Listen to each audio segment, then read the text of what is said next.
sound asleep. Something's gonna bring the change. Journeys we are meant to take.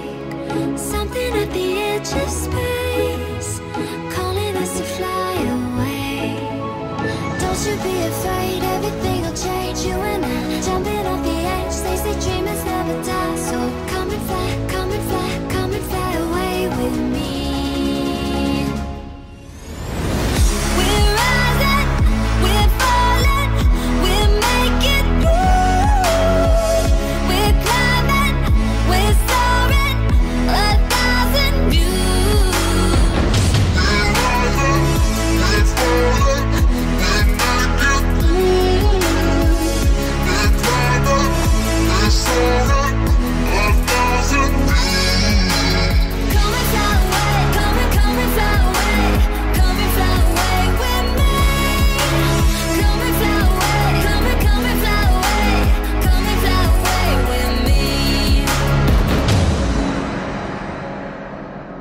Something's gonna bring the change. Journeys we are meant to take. Something at the edge of space. Alors, Captain Speaking, dans le studio d'enregistrement du Space Command Escadron Lumière Dorée, Starship Lux 2, tout ça. Oui, oui, super studio d'enregistrement. Ah, magnifique et tout, merveilleux, merci, merci univers, merci station des Angles, merci le chalet à 2108 mètres, merci. Quoi, qu'est-ce qu'il y a? Qu'est-ce qu'il raconte là? Qu'est-ce qu'il y a? On ferme aujourd'hui. Comment ça? Comment ça? Comment ça fermé aujourd'hui? Ah mais ce soir c'est fermé, il n'y a plus rien, c'est fermé. Comment ça c'est fermé? Mais non, non plus, non plus. Alors? Mais la station devait rester ouverte jusqu'au 7 avril. Alors, le Space Command du commandeur Lieur avait prévu de faire beaucoup d'enregistrements dans ce studio pendant toute la semaine, avant la fermeture normale officielle de la station des Angles, qui était le 7 avril, juste avant la fin du monde, de l'éclipse du 8 avril. Là. Non. Pourquoi? Mais il y a plein de neige qui est tombée là, mais il y a quoi? Ah, mais faut pas. Il y a 25 cm, il y a 30 cm de neige dehors là. Ah non, mais non, on ferme, ni fermé, ni fermé. Ah bon, il y a eu un mois sans neige, la station fermée et tout, mais vous fermez quand même. Ah ben, mon vieux, au niveau business, ils sont nuls. Hein. Bon, mais ça fait rien, il se passe des choses extraordinaires. Ah, oui, oui. Non, parce que je viens d'être interviewé par FR3. Oui, là, sur la piste, là, j'arrivais, là, juste déposer les skis pour monter dans mon studio d'enregistrement de Space Command. Et quelqu'un m'arrête là avec la grosse, le gros machin à poil, là. Puis la caméra, une dame avec la caméra. Ah, ben, c'est FR3, tout ça, on pourrait me poser quelques questions, tout ça. Oh là là, t'es interviewé par FR3, Captain? Oh là là, ils t'ont posé des questions sur les ovnis, là, en montagne? Oh non, pas du tout. Ah, ils t'ont posé des questions sur la situation planétaire, sur la guerre? Oh non, oh, pas du tout. Ils t'ont posé des questions sur la situation sociale et tout ça? Oh non, pas du tout, non. Ils t'ont posé des questions sur la Brigitte, là, monsieur, madame, je sais pas. Oh non, pas du tout. Ben, pourquoi ils t'ont interviewé alors? Parce qu'ils étaient venus spécialement de Perpignan, FR3, avec une équipe là, sur les pistes de la station des Angles, à 2108 mètres.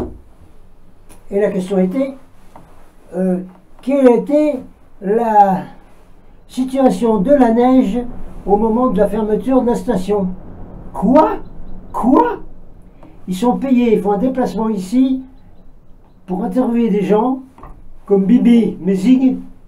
Vous pouvez nous parler de la neige, comment était la neige là aujourd'hui, comment est la neige aujourd'hui? Ah, c'est ça le sujet. Ah, c'est ça le sujet. Vous voyez un peu les sujets que les directeurs et les chefs de rédaction envoient des gens pour aller filmer pour FR3. C'est ça le truc. Alors évidemment, moi, après avoir parlé de la neige, j'ai posé ma pique, moi. Hein, je voulais parler de la neige, parlons-en.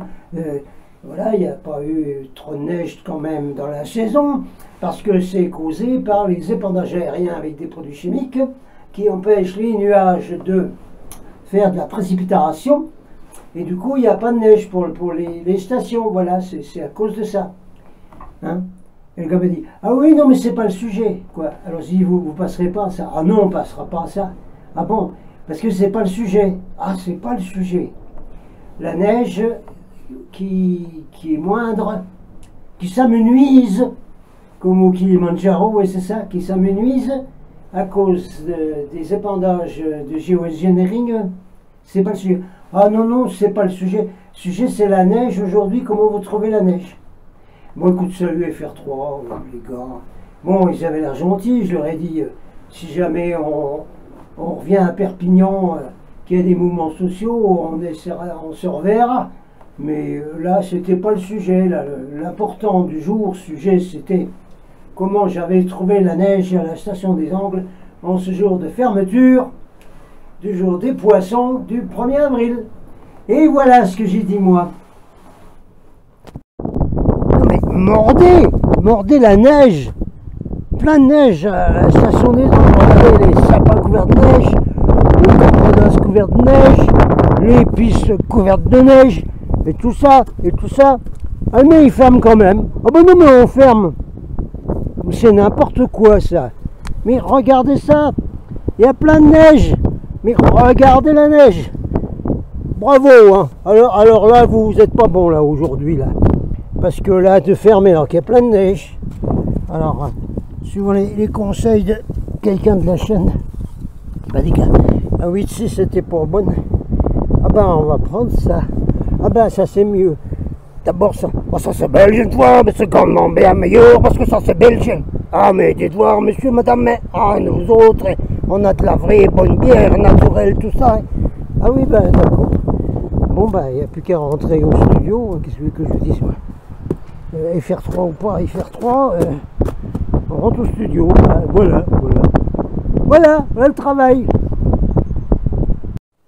Ben voilà. Alors là, votre capitaine là, il a une interview spéciale, tout ça sur FR3 aujourd'hui, hein. Je leur fais de la promotion de la station des Angles. Et qu'est-ce que fait la station des Angles? Elle me ferme mon studio d'enregistrement. Elle m'a fermé mon studio d'enregistrement.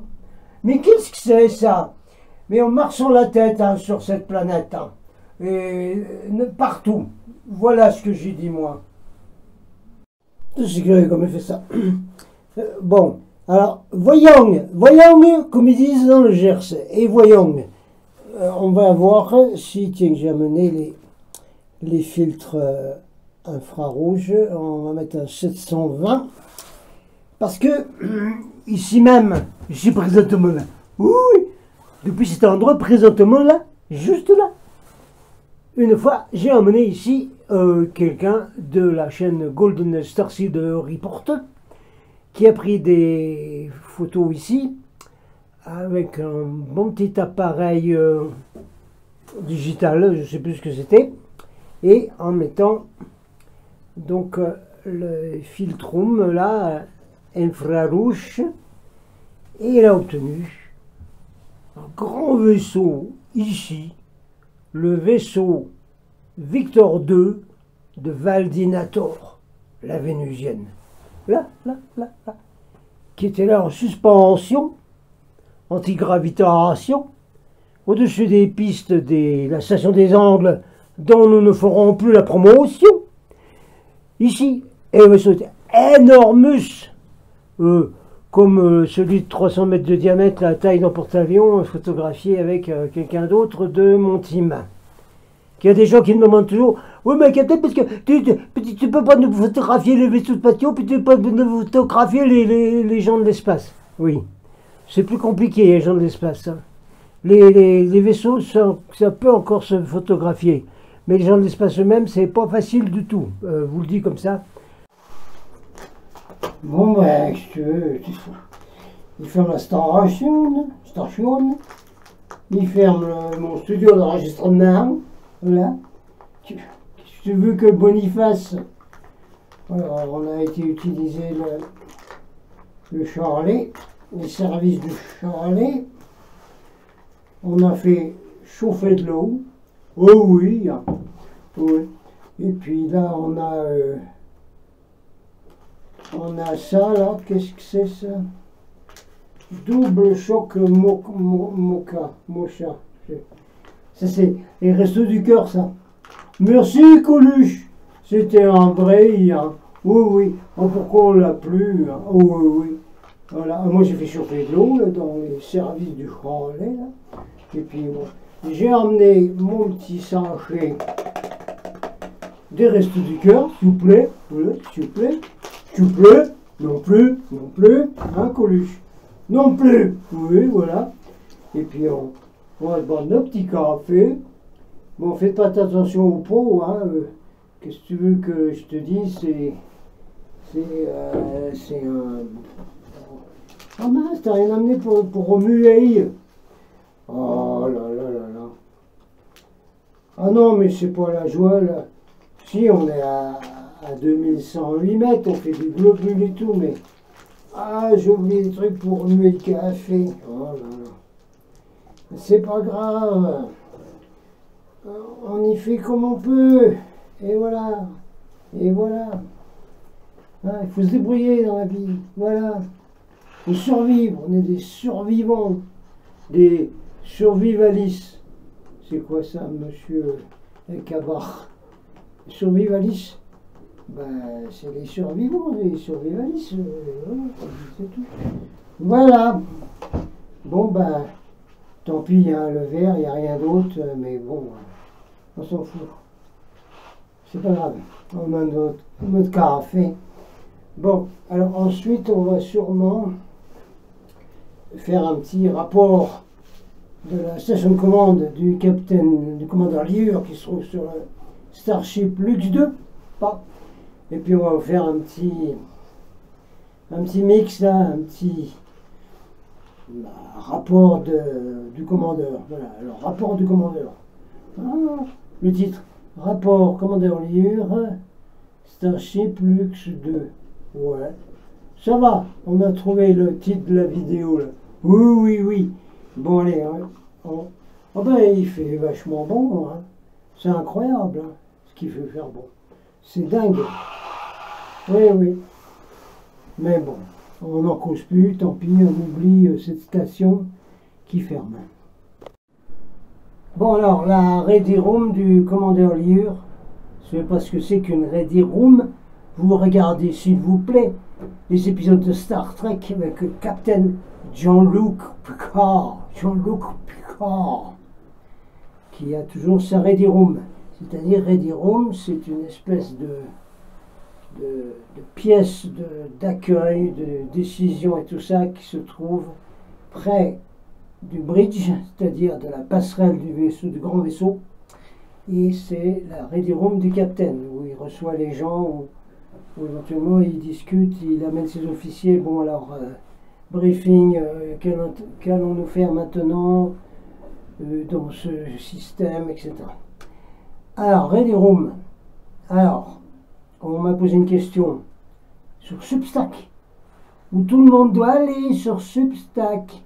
Mettez-vous sur Substack, mettez-vous en free membership, et puis surtout, mettez-vous en free membership payant, s'il vous plaît. 8 € par mois, hein, voilà. Et vous aurez plein de trucs que je vais vous mettre. Je vais vous mettre des livres en PDF, je vais vous mettre plein de choses. Vous allez voir, ça va être top niveau. Oui, des livres en PDF qu'il faut que vous ayez.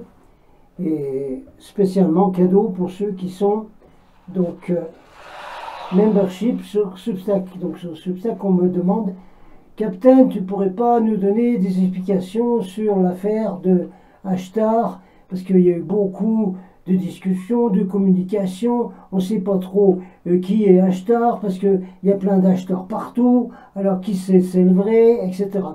Bon, alors oui, attendez, on va faire ce sur Ashtar. Mais avant, en parallèle, pour vous montrer un peu ce qui s'est passé pour tous les Ashtars. Parce qu'il y a plein d'Ashtars partout. Ouais, il s'est dupliqué en je sais pas combien de morceaux. Il y a plein de copier-coller, plagiat partout d'Ashtar. Oui, oui. Alors, on va prendre un exemple avec l'affaire Sananda. Voilà, c'est encore autre chose. Mais pas long, hein. Si vous voulez du Ashtar, je sais. Ouais, c'est pas mauvais le truc des restos du cœur. Ah oui, Sananda, c'est parce que c'était, pour répondre également à la question, mais quelle est la différence entre un capitaine et un commandeur? Oh, écoutez, hein, vous n'êtes pas drôle. Pourquoi vous n'êtes pas des trekkers, des fans de Star Trek? Parce que vous sauriez au jour d'aujourd'hui que un commandeur, c'est un rang. Vous savez, les trucs, les barrettes, tout ça, ça c'est le rang. Commandeur. La marine spatiale, c'est la même chose. Commandeur, c'est un rang. Et capitaine, c'est une commission. Commission. C'est-à-dire Starfleet, la Confédération, la Star Command, vous donne une mission avec un papier, qu'on appelle aussi un brevet, hein, chez le militaire, un brevet, où vous êtes nommé capitaine de tel vaisseau spatial. Très spacieux d'ailleurs, spatial. Donc, par exemple, Capitaine Jean-Luc Picard, c'est un commandeur, il a le rang de commandeur, mais il a été nommé capitaine du USS Enterprise, hein, dans la série Star Trek Next Gen. Pareil pour tous les autres, hein, Captain Janeway, Captain Archer, etc. Hein, c'est la même chose. Ils ont le rang de commandeur. D'ailleurs, sur le bridge, la passerelle de l'Enterprise, il y a d'autres commandeurs. Il y a le commandeur Data, il y a le commandeur Riker, etc. Il y a d'autres commandeurs. Hein, mais tous n'ont pas la commission, disons l'ordre, écrit ou pas, d'être capitaine d'un vaisseau nommé un tel. Voilà. Ça, vous avez compris ça? Pourquoi tu nous parles de ça, capitaine? Parce que, un, je voulais le faire. Deux, parce que c'est réponse à une question, justement, dans un groupe de Sananda. Je vous expliquerai après. Hein. Donc, j'étais par le plus grand des Nazars dans un groupe de Sananda. Sedona, Arizona. Sedona, Arizona. À l'époque, c'était encore très bien.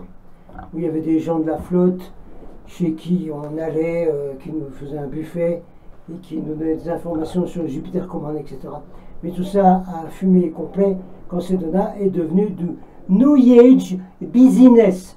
New Age Business. Alors on n'en parle même plus, c'est pas grave. Mais à l'époque, ça allait encore. Donc je me retrouvais dans un groupe Dixit de Sananda qui était le Rainbow Ray Focus. Rainbow Ray Focus. Et dans ce groupe, il y avait détaché d'Angleterre, une Anglaise là qui faisait partie des activités de ce groupe, qui était une des radios officielles de Sananda à l'époque aux États-Unis. Il y avait une dame qui venait d'Angleterre. Puis moi, quand je suis arrivé dans ce truc-là, bon, ben, on participe. Tout d'un coup, elle vient vers moi, puis elle me dit, You know that you're a space commander? Excuse me, ma'am. Do you know that you're a space commander? Alors l'anglaise me dit, mais tu sais que tu es un space commander? Tu es un commandeur de l'espace? Oh bon? Oh bon, je sais pas, moi, j'arrive là comme ça, je sais pas, dis pas. You're a space commander. Tu es un space commander. Ça vient de là. Hein? Mon histoire du commandeur Liur vient de là. Liur, c'est ça à voir avec les contacts Saint-Gilles-Pontoise à l'époque où j'avais reçu ce nom, Liur, qui est mon nom dans l'espace. Donc, commandeur Liur, voilà. Alors, c'est quoi la Sananda? Tu nous expliques un peu? Oui. Donc au Rainbow Ray Focus, il y avait comme une salle de méditation, etc., où les uns et les autres prenaient la parole et puis disaient, voilà, moi j'ai reçu un message de Sananda que il faut que je vous dise ce que c'est que Sananda. Puis il y avait une grande peinture de Sananda aux cheveux blonds. Ah oui. Donc là, Ponce Pilate avait raison quand c'était un copain de la famille qui allait à Nazareth, qui disait, mais ils sont tous blonds dans cette famille. Hein. Marie, elle est blonde. Les frères et sœurs de Jésus, tous des blonds. Ils sont tous blonds comme lui, là, chez eux. Là. Voilà. Donc le portrait était, disons, exact au niveau de la couleur des cheveux. Enfin, c'était toujours le Jésus. C'est moi que voilà. Bon, ça fait rien, c'est pas grave. Alors il appelait Sananda. Il dit, ah, donc vous recevez Sananda. Oui. Et qui a nommé ça? Non, mais c'est comme ça, Jésus, nous, en Amérique, on l'appelle Sananda. Bon, bah, ça change un peu des gros machins lumineux qui font 200 mètres de large ou qui dit Jésus te sauve, Jésus sauve. Ça change un peu de l'appeler Sananda. D'accord, ok. Alors, au fil des discussions avec ce groupe, alors, il y a d'autres groupes comme ça. Ouais, il y a 2 autres groupes Sananda en Amérique. Je vous parle là des années 1981. Oh bah dis donc, c'est pas d'où. Oui, bah je sais. Voilà. Donc, ils me disent, il y a 2 autres groupes Sananda. Il y a le groupe Sananda de Sister Tedra, au Munchashta. Ah bon, Sister Tedra du Munchashta, elle reçoit Sananda. D'accord. Il y a aussi Sananda en Floride avec Mark Edge. Mark Edge, c'est le nom du groupe de Mark Prophète. C'était son nom, ça? Prophète? Oh, oh. C'était le mari, je crois, d'une certaine Elisabeth qui après a fait sa grosse entreprise New Age de Elisabeth Claire Prophète, bon, qui pendant la fin du monde 2012 Bugarache nous a amené quelques ennuis parce que elle avait dit qu'il fallait construire des bunkers souterrains pour se protéger de la fin du monde. Bon, on va pas reparler d'Elisabeth Claire Prophète, c'est tous les trucs New Age, ne vous inquiétez pas là-dessus. Alors je demande aux gens de Rainbow Ray Focus, oui mais alors, Sananda, il y en a 3 là maintenant, en Amérique. Ah oui, non mais nous c'est le vrai, nous. Ah bon? Pourquoi? Parce que chacun des groupes Sananda, du Munchashta, de Sedona et de Floride, chacun dit, oui mais nous on a le vrai Sananda, nous c'est pas le vrai, nous le vrai c'est nous. Ah bon? Vous voyez déjà en 1981, avec l'histoire Sananda, qui était un nom inventé par quelqu'un d'américain qui a trouvé ça super, de dire Sananda, comme Kriyananda, comme tous les noms des grands maîtres hindous, là, c'est pourquoi. Bon, ils ont inventé Sananda. Nous, ça ne nous branche pas. Hein. En Europe, c'était pas ça du tout. Alors ça, c'était pour vous passer un parallèle Sananda, pour montrer un peu le chenille, c'est du chenille, qui se passait déjà en 1981, avec les réceptions de Sananda, où sur les 3 groupes, il y en avait un, non mais nous on a le vrai, les autres c'est pas vrai. Tout ce qu'ils disent c'est pas vrai, nous c'est nous le vrai. Vous voyez un peu. Et ça s'est passé la même chose avec Ashtar. Ashtar, voilà. Bon, Captain a pris quelques photos infrarouges. Là, il n'y a rien eu de ce côté où il y avait le vaisseau de Valdinotor. Mais au-dessus du massif de Madres, la madre de Dios. Madre, il paraît que ça ne veut bien pas dire ça, mais on s'en fiche. On dirait qu'il y a un vaisseau. Ah, il faut le travailler sur un programme photo pour essayer de voir, de faire ressortir, voir un peu ce que c'est. Bon, Captain, tu devais nous parler d'Ashtar, parce qu'Ashtar c'est très compliqué, tout ça, on ne sait plus qui c'est Ashtar, qui c'est le vrai, qui c'est pas le vrai, puis tout ça. Oh là là là là là là. Écoutez, il faudra que je fasse une autre vidéo.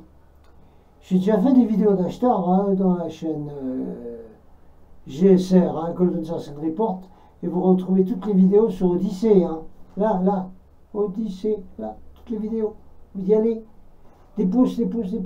partagez, des pouces, abonnez-vous, abonnez-vous, abonnez-vous, dites à tout le monde. Et viens voir là, il y a une mine là incroyable là, hein, quand même, cette chaîne là, il y a tout dedans, hein. Toutes les vidéos qui ont été bannies, supprimées d'ailleurs, elles sont là. Hein. Alors faut y aller et puis abonnez-vous et mettez des pouces et puis tout, des vues et tout ça. C'est grande misère, mais si, n'est-ce pas? Alors on regardera un peu ce que c'est que ce vaisseau ou quelque chose qui semble être au-dessus du massif des Madres. Ashtar.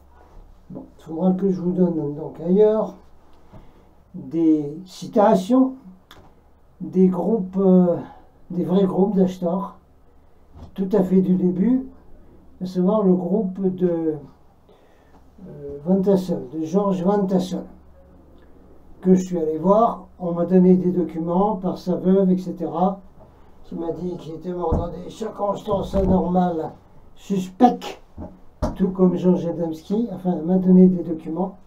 Donc, du groupe, il y a plusieurs noms, ils avaient fait. Donc, George Van Tassel avait un super groupe. Et George Van Tassel était le premier contacté d'Ashtar aux États-Unis. À l'époque des contacts Adamski, des atterrissages, dans le même désert d'ailleurs, de Californie du Sud, là. Parce que lui, il était à Giant Rock, dans le désert Mojave, oui. Et donc lui, il a reçu Ashtar. D'abord, il a eu des contacts, des atterrissages, on l'a amené à bord d'un vaisseau, avec un radar d'espace qui s'appelle Sol Gonda, et ensuite, ils lui ont permis de développer ses capacités télépathiques, et il a reçu donc les premiers messages d'Ashtar, George Van Tassel, 1952. On vous les redonnera une autre fois, hein, je ne les ai pas là, je vous les redonnerai. Alors, dans le même temps, c'était un peu après, me semble-t-il, il y avait l'apparition d'un autre Ashtar à Berlin. Berlin, cabine 3, Berlin, oui, Berlin, chez les Berlin. Alors cet Ashtar là-bas, c'était bizarre quand même, parce que quand il décrivait le groupe là qui recevait Ashtar, ah ben Ashtar c'est un petit, oh bon, ils appelaient je sais pas comment, je me rappelle plus comment ça s'appelait, c'est un petit. Et puis c'était très communiste, c'était des communistes les Ashtars de Berlin. Oh bon, c'est bizarre, hein. Puis en plus c'était pour vraiment des vrais communicants de la flotte intergalactique, puisque c'était un groupe de médiums, le groupe Speer, S-P-E-E-R, le groupe Speer. Comment il l'appelait? Ah oui, Ashtar c'est le chef des Santiniens, puis c'est un petit, il fait 1m20, je crois. Oh là là là là là. Alors, et puis bon, les textes, c'était pas génial, hein, c'est très coco d'ailleurs, hein, très gauchiasse. Moi, ça m'a jamais méga branché cette affaire. Bien que la comtesse d'Outremont en Belgique, en parlait pas mal, mais elle avait aussi diffusé les enseignements de Borup avec Horton. Ça, Horton, c'est un autre sujet. On reste sur Ashtar. Alors, qu'est-ce qu'il y a encore comme témoignage là-dessus? C'est pas de la tarte, hein. Non, pas du tout. Oh là là là là. Nous remontons aux années 92 peut-être. Oui, 92. Parce qu'en 92, ce qui avait suivi l'ouverture de la porte du 11-11 en Égypte, où j'avais été comme conférencier à côté de Warminger d'ailleurs, puis d'autres, hein, d'autres contactés avec Pierre Vigil Armstrong, on était en charge du groupe allemand qui était 144, et on a vu la pyramide de Khéops pour nous tout seuls de 3h à 7h du matin, je ne sais plus. Bon, c'est pas grave. Et là, après ça, donc le 11 c'était à peu près correct. Après ça, est venu. Ah ben maintenant, c'est l'activation du 12-12 maintenant. Ah bon? Oui, parce que ça va être l'archange Michael qui appelle le 12-12. Ah bon? Oui, à Banff, au Canada, c'est le conclave de Michael. Il faut que tous les chefs de groupes spirituels, tout ça, de contacter partout qui viennent, faut tous qui viennent au conclave de Michael à Banff au Canada. Oui. On louer un camping-car, dépenser 10 000 $, conduire dans des conditions abominables, avec pas de chauffage dans le machin, arriver au conclave de Michael à Banff, etc. Bon. Qui était organisé par la princesse de Telos. Encore un autre enfumage. Telos. Oui, parce que la princesse de Telos sur scène, qui nous a fait venir pour le conclave de Michael, et avec son petit compagnon, le petit copain, je sais pas quoi, et qui l'a présenté sur scène, parce que c'est la grande dirigeante du conclave de Michael, 92 à Banff, Canada, voilà, la montagne rocheuse du Canada. Et le petit copain, il l'a présenté toujours, voilà, je vous présente, voilà, Your Highness, la princesse de Telos, je ne vais même plus me rappeler comment on l'appelait. Au bout d'un moment, moi je ne savais plus, hein, parce qu'il y avait quand même des délégués d'Ashtar, des vrais Ashtar, une centaine à peu près qui étaient venus dans le conclave, des milliers de personnes, une centaine c'était des Ashtar. Alors je vais voir les Ashtar, qu'est-ce qu'il dit le mec là? Le mec là, il dit quoi là? Ah ben, Your Highness, qui dit? Your Highness, Your Highness, ah, votre grandeur. Oh, sur scène, il présentait la princesse, ah oui, Charles-la-Dux, la fille de Dama de Telos, du roi. Oui, oui, c'était sur scène, et voilà, je vous présente notre grandeur. Ah, c'était un enfumage, pas possible, ce truc, et qui était en fait pour, c'était un piège à souris pour faire entrer tout ce qui était venu dans l'ordre de Melchisédek. Ah là là. Et puis pas la suite de l'espace. Dernier jour, c'était un enfumage complet pour obliger les gens à aller dans l'ordre de Melchisédek. Moi j'ai dit Ashtar, moi je vais pas là-dedans, je dis non. Hein. Je dis nous on est déjà dans quelque chose, on est Ashtar. Alors dans ce conclave, il y avait eu un panel, c'est-à-dire un panel de discussion avec des conférenciers qui devaient expliquer l'Ashtar Command. Ah, très bien, moi je fonce tout de suite. Allez, venez tous les Ashtar. On a une réunion spéciale pour nous, Ashtar Command, tout ça. Alors, c'était des espèces d'ateliers ou des petites conférences où il y avait 200-300 personnes là. Et sur la scène, nous avions donc des représentants de l'Ashtar Command. Je me rappelle plus les autres noms, hein, mais nous avions au milieu David H, j'en reparlerai en anglais, et nous avions la grande contactée d'Ashtar aux États-Unis de cette époque-là, qui était une dame bien importante, n'est-ce pas? Ben, comme Charles-la-Dux. Bon, oui, mais je dis rien, c'est pas grave, c'est comme ça. Ils sont devenus comme ça, qu'est-ce que vous voulez que Boniface? Et il y avait donc la fameuse Ashtar Athéna. Waouh! C'est quoi ça? Ah oui, moi j'avais déjà vu des déclarations, des citations, des articles de la grande Ashtar Athéna. Sur Internet, ou non, à l'époque on n'avait pas Internet, mais dans des publications, on connaissait déjà l'Ashtar Athéna, cette dame-là, qui était remplie d'humilité, puisqu'elle avait décidé de s'appeler Ashtar Athéna. À partir de maintenant, vous allez m'appeler Ashtar Athéna. Ah bon, d'accord. Alors on écoute Madame Ashtar Athéna, qui parle d'Ashtar Command, et qui ne dit rien du tout d'intéressant. C'était grave nul. Sa conférence au conclave de Michael à Banff au Canada, qui était un enfumage. C'était nul ce qu'elle racontait, Madame Ashtar Athéna. Mais j'avais déjà vu qu'il y a quelque chose qui n'allait pas avec Madame Ashtar Athéna. Parce que sur tous les sites qu'on a retrouvés après, hein, sur Internet, mais ou à l'époque, ce qui était sur des publications papier, elle racontait partout. Voilà, alors l'Ashtar Command, ce sont des vaisseaux éthériques, ce sont des êtres éthériques, n'est-ce pas, qui n'ont pas de corps et qui sont là, c'est Ashtar et tout ça. Je dis, qu'est-ce qu'elle raconte, cette andouille là? Qu'est-ce que c'est ça? C'est pas du tout ce qu'on sait, nous. Moi j'ai eu comme instructeur à Massia Daniel Leclerc, qui est un des premiers officiers d'Ashtar, et là j'ai dit qu'Ashtar, c'était des éthériens éthériques, je ne sais pas quoi, Mais c'est nul, hein, l'acheteur Athéna. Et acheteur Athéna, la madame, eh ben, tout le monde a repris ça dans tous les groupes nouvièges, y compris français. Pour expliquer ce que c'était que l'acheteur commande, c'était les textes de madame acheteur Athéna. J'ai dit, pas intéressant, la madame, là. Même qu'elle est large, c'est pas intéressant. Suivant, David H. Voilà un anglais, David H., qui a expliqué ce que c'est que l'acheteur commande. Alors lui, bien qu'il ne disait pas qu'il était contacté, qu'il ne se faisait pas appeler acheteur glip glip machin truc muche, il disait moi je suis David H., un conférencier anglais, voilà, et je vous explique ce que c'est que l'acheteur commande top niveau. Lui, il nous a expliqué que c'était l'acheteur commande très bien. David H. C'est ce même David H.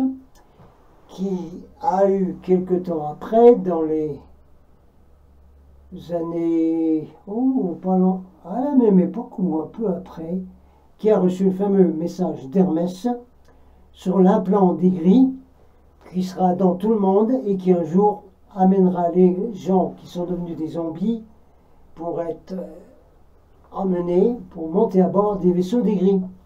Le message d'Hermès de David H. qui, au conclave de Michael, avait fait vraiment le vrai ambassadeur pour l'acheteur commande. Acheteur Athéna, nul. Il y a beaucoup d'acheteurs comme ça. Il y en a plein partout. Il y en a plein partout. Je ne vais pas aller regarder tout ce qu'il y a partout. C'est, comme j'ai déjà dit dans mes chaînes, dans toutes mes vidéos, les channeling et tous les trucs qui sont issus du New Age, c'est 95% bidon. C'est du bidon.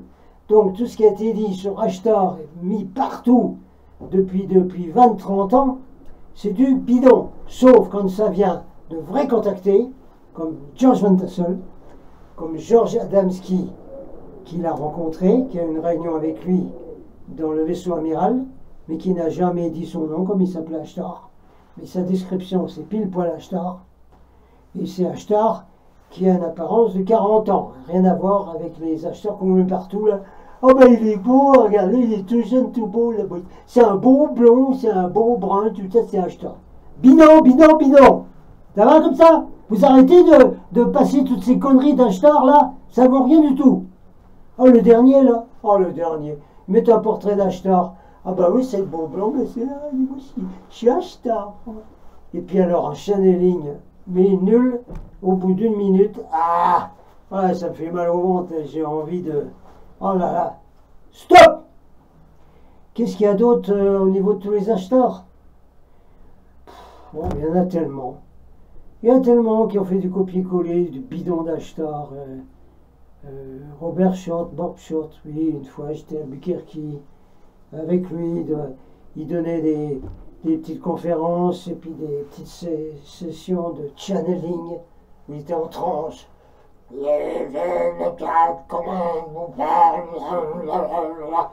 était là, c'était Bob Short. Et Bob Short avait été très très critiqué par le groupe de George Van Tassel, car il avait volé les communications d'Ashtar reçues par George Van Tassel. Il avait pris le nom de tout ce qu'avait fait le groupe de George Van Tassel, et il avait fait un machin New Age là, où c'est moi contacté d'Ashtar, etc. Bob Short, Robert Short, oui c'est ça. Mais désolé mon gars, moi je t'ai connu, mais désolé, on fait pas des trucs pareils, hein. C'est du copier-coller ça. Je parle pas des copier-coller en France d'Ashtar, alors là j'en ai parlé dans le temps, je ne veux même plus en parler. Hein. En plus, la plupart du temps c'est faux. Oui, parce qu'il y a la grande faute d'Ashtar, il s'est mis en position derrière la lune, pour puis c'était pas vrai. Et puis plein comme ça. Alors écoutez, ne demandez pas des explications sur tous les faux trucs d'Ashtar qui circulent de partout. Il reste très peu de vrais Ashtar. Voilà, c'est tout ce que je voulais dire. Je vais m'arrêter là. Oh, allez. Je m'arrête là. Qu'est-ce que vous voulez que je dise de mieux? J'essaierai de vous retrouver des textes avec des critiques pas piquées des hannetons de la part du groupe Van Tassel et certainement d'autres. Si à mentionner, il y a eu quelques vrais, hein, il y a eu April Stephen White, toujours au New Mexico. Oui, il s'en est passé au New Mexico, hein, quand moi j'ai découvert l'enfumage de M. Kill Bill Gates, à qui l'US Air Force a donné les ordinateurs crachés dans des vaisseaux. Il lui a dit, tiens, fabrique-nous quelque chose avec ça. Puis monsieur, il nous a fabriqué Microsoft et Windows. Oui, lui, monsieur Gates, oui, un des plus grands criminels de l'humanité. Oui, celui-là. Là, tous les outils, là, vos ordinateurs, c'est tout de l'enfumage copié-collé, plagiat de monsieur Gates, récupéré dans les vaisseaux crachés au Nouveau-Mexique. Mais bien sûr, je vous l'ai déjà dit, alors je ne vais pas le répéter, raconter l'histoire en long, en large, en travers. Donc au Nouveau-Mexique, on avait à un moment donné un couple qui s'appelait April Stephen White, qui étaient des vrais membres d'équipage de la Confédération et qui publiait Eagle Wings, je crois, sur les ailes de l'aigle, parce que l'aigle, c'est un truc spécial qui a à voir avec le grand chef, là, Horton et Sous, mais c'est autre chose. Alors là, il y avait donc des transmissions qui étaient reçues par Stephen White, qui recevait Ashtar, et April White recevait Athéna, qui est l'âme jumelle d'Ashtar. Athéna se trouve sur le vaisseau amiral d'Ashtar qui s'appelle l'Athéna, et c'est vraiment le top niveau de la hiérarchie Ashtar Command, hein, Athéna. Voilà. Donc eux, ils étaient bien, mais à bout jour, ils ont arrêté. Ils ont dit le New Age devient complètement nul, nous arrêtons de diffuser. Terminé. Voilà, c'est tout ce que je voulais vous dire pour l'instant, de ce que j'ai pu retrouver au sujet d'Ashtar. Je vous mets après là, le vrai portrait, disons, émanation, essence d'Ashtar, fait par Amasia, mon instructeur, hein, Daniel Leclerc. Et là, vous avez une vraie émanation d'Ashtar. La plupart des images que vous voyez d'Ashtar, y compris celles d'Amérique du Sud, hein, c'est un tout jeune, là. Voilà, regardez, là. Putain, Ashtar. Non, Ashtar dans la flotte, il fait exprès d'avoir une apparence de 40 ans, bien qu'il ait des milliers d'années, parce que c'est comme ça, automatiquement il y a un respect, parce que c'est vraiment comme on dit, l'ancien, comme on dit dans l'armée, hein, c'est vraiment le grand chef quoi, de la flotte intergalactique, c'est Ashtar. Voilà. Mais tout le reste que vous voyez aujourd'hui, c'est pas lui du tout. Voilà. Bon, j'arrête là. Hein. Dites-moi si c'est ça que vous vouliez comme explication. Sinon, je vous en ferai d'autres. Je serai de trouver des textes. Captain Out.